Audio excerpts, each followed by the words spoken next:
Dear Matthew, thank you for stopping by to fix my new computer last week. I know you're busy. It's so good to see you. Things change too fast for an old man like me. You're a good son.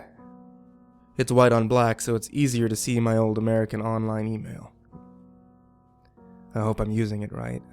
I didn't want to ask how to do it. You seemed in a hurry when you left. I hope you and Miranda are doing well.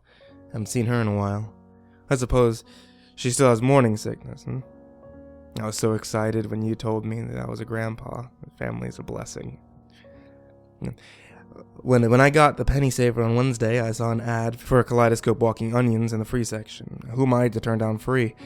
I took a little walk. They were on the front porch of a house down the street from the farmer's market.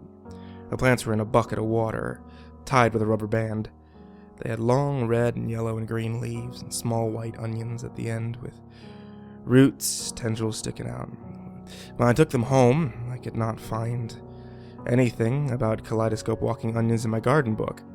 I thought that I could maybe look them up on that new computer, and I kept clicking the wrong thing. I tried to call you for help, got your answering machine. But the onions are beautiful and free, so I planted them on the south side of the house and gave them some water.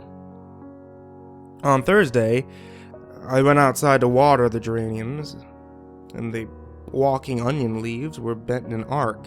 The ends of the leaves were touching the ground, and they had put down new roots around the geraniums. I guess this is why they called them walking onions. They were spiral tendrils, like the ones on pumpkin vines, sprouting from the roots. They had wrapped themselves tight around the geraniums and were snapping the stems in half. It happened overnight. I must have planted them too close, and those walking onions liked the sunlight, so I put some rocks on the border around the patch, and then I went inside and watched some TV. And did you see Dancing with the Stars? That Rumor Wilson is good. I taped it so that we can watch it together next time you come over. Yesterday afternoon, when I went outside, I found the onions had gone through the rock borders. Some of the rocks were even crumbled in half. The plants had popped up all over the yard, colored leaves and half-buried roots, curved in a maze. Some of them got all the way to the telephone pole, and I pulled them up best I could. They were worse than dandelions. Their roots are deeper than they look. It took me hours. I didn't get them all. It was too much. I'm not what I used to be, at least for yard work. I called you, but you sounded upset when you answered. I didn't want to bother you, and I knew that you get annoyed when I ask you to repeat yourself so much on the phone, so you told me that you'd be over to help me weed someday soon, so I made a frozen dinner, took my pills, and went to bed. I thought I'd wake up early this morning and keep hacking away at those weeds. All last night, there was this pleasant sound like fall when the wind rustles the trees. When I woke up, my white walls were shaded with red, yellow, and green. The sun is shining through the leaves. I could have sworn the window. They've covered the windows. It was beautiful, like stained glass. The leaves were shifting around, moving with the wind.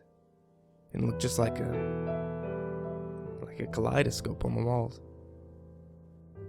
I can't open the screen door to get out. I tried almost all day. It's covered with leaves and wrapped tight around the house like a laced-up boot.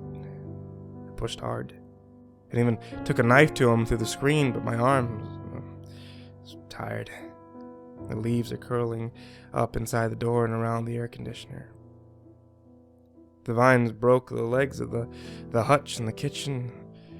It toppled over. Your mother's crystal broke on the floor. I picked up the phone to call you, but I didn't get a dial tone anymore. Maybe I can't hear it over the rustling. Rustling's loud now. Please help me out. It's really good to see you. You're a good son. Love. Your dad.